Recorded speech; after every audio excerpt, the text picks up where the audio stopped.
Everything in existence has a natural vibration to it, from our atoms all the way to the vastness of the universe. To show a simple connection between the earth and our bodies, take a look at our body's harmonic focal points, better known as our chakras. Just as there are harmonic focal points on the guitar string, there are locations within our body where our vibrations culminate. In Eastern philosophies, these 7 chakras are used to bring health and balance to the physical and spiritual body. Our Earth also has 7 chakra points at equally distant locations from one another. There is 1 chakra point on each continent. The root chakra is in Mount Shasta, California. The sexual chakra is in the Isle of Sun, Lake Titicaca in South America. The solar plexus chakra is in Uluru Kata Juta in Australia. The heart chakra is in Glastonbury or Shaftesbury, England. The throat chakra is where the Great Pyramids of Giza in Egypt are. The heart chakra is at Kuhe Malak Sia in Iran. And the crown chakra is at Mount Kailas in Tibet. Scientifically, this is explained because at the core of our Earth, there is a molten iron crystal that resonates at approximately 7 Hertz. There are energy vortexes all over the Earth where electromagnetic energy emanates. There are also several vile vortices surrounding the equator where strange anomalies occur, such as radio and compass malfunctions, as well as plane and ship disappearances. You may have heard of a few of these. What do you think happens when a UFO crashes in World War II?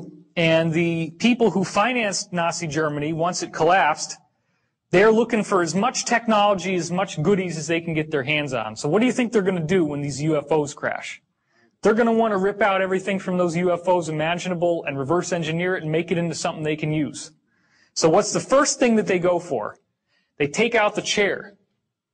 Because these UFOs, you're sitting there in the chair and you say you want to go somewhere, you meditate on it, and a vortex opens up in front of the ship and you fly through it and you pop through a wormhole and you end up somewhere else. Okay?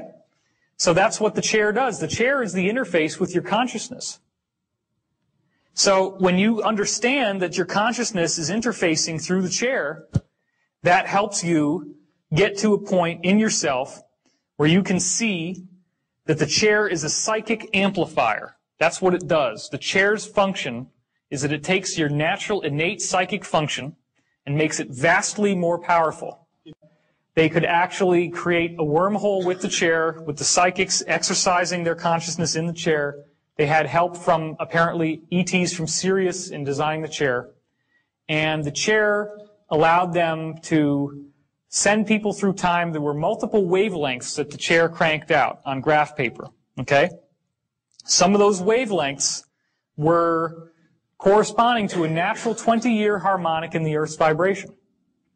And that 20-year harmonic, as it turns out, if people were moving through time, which is one of the things they found they could do, is send people through time, this wave would tell you exactly where you were in time, depending on where up and down it was.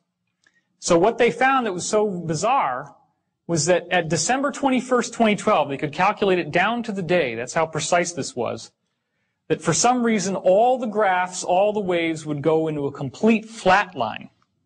They no longer moved up and down like before. They went flat for like 7 or 8 seconds.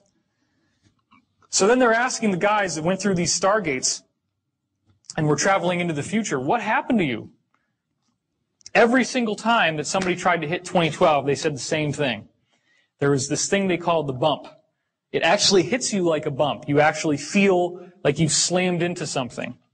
And as soon as it slams into you, you have the most incredible religious experience you can imagine. Cosmic consciousness. Your consciousness just blasts into this wonderful place where you have awareness of no space, no time. All knowledge is available to you. Ecstatic God consciousness. You could be the galaxy. You could be a subatomic particle. You can go everywhere, do everything, and there's no sense of it ever ending.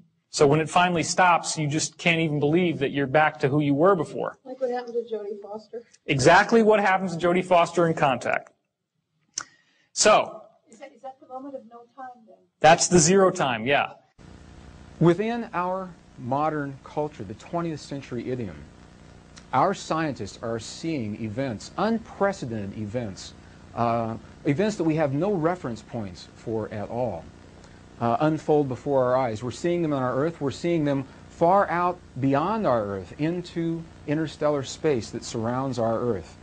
In the center of our Milky Way, the great central sun, as the ancients called it, there is a mysterious radiant source of information. Well, in 1991, scientists began to notice a new frequency, a new wavelength, a new band of light radiating, triggering from the center of this Milky Way, bathing the stars and the suns and the planets in a new light that had never been experienced before. What does this light mean? Why did it happen, and why is it happening now? So when these planetary changes are happening, that's like the temperature's going up, and you're actually seeing it as a physical temperature increase, not just on the Earth, but through the whole solar system, okay?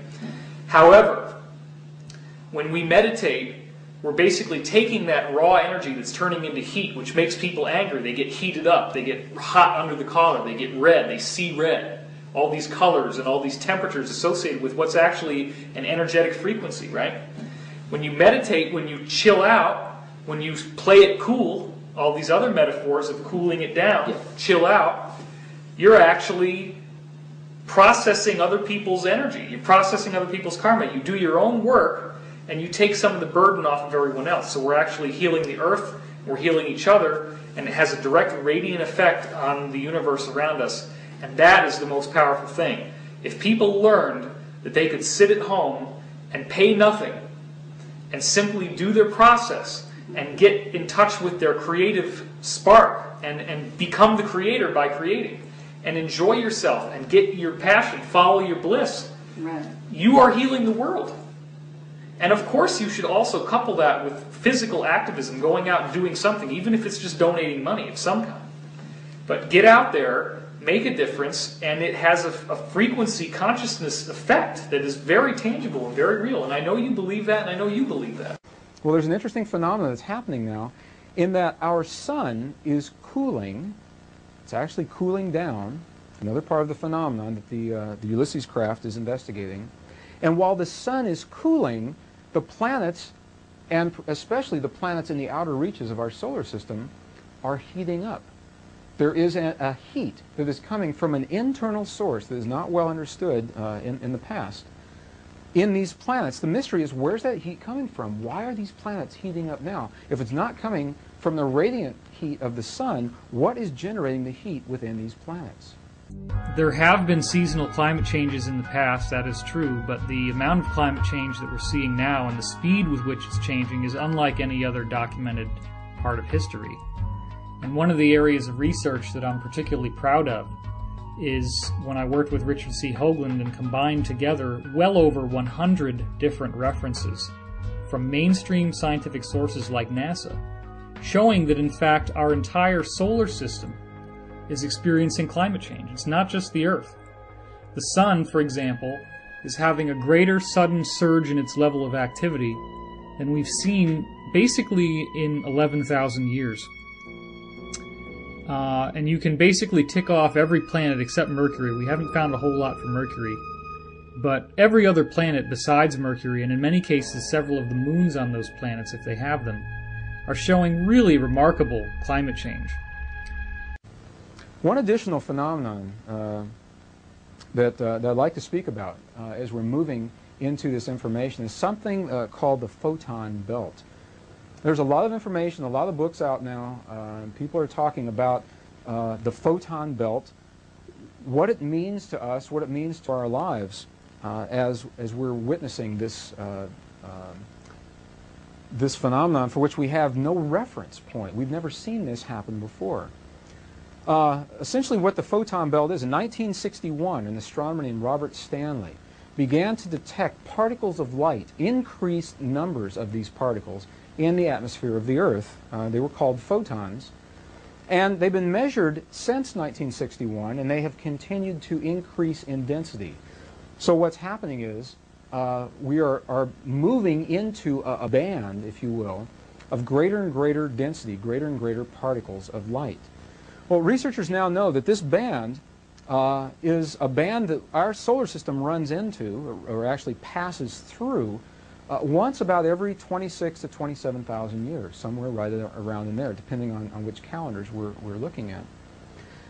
And that it takes our solar system about 2,000 years for us to pass from one edge to the other of this band.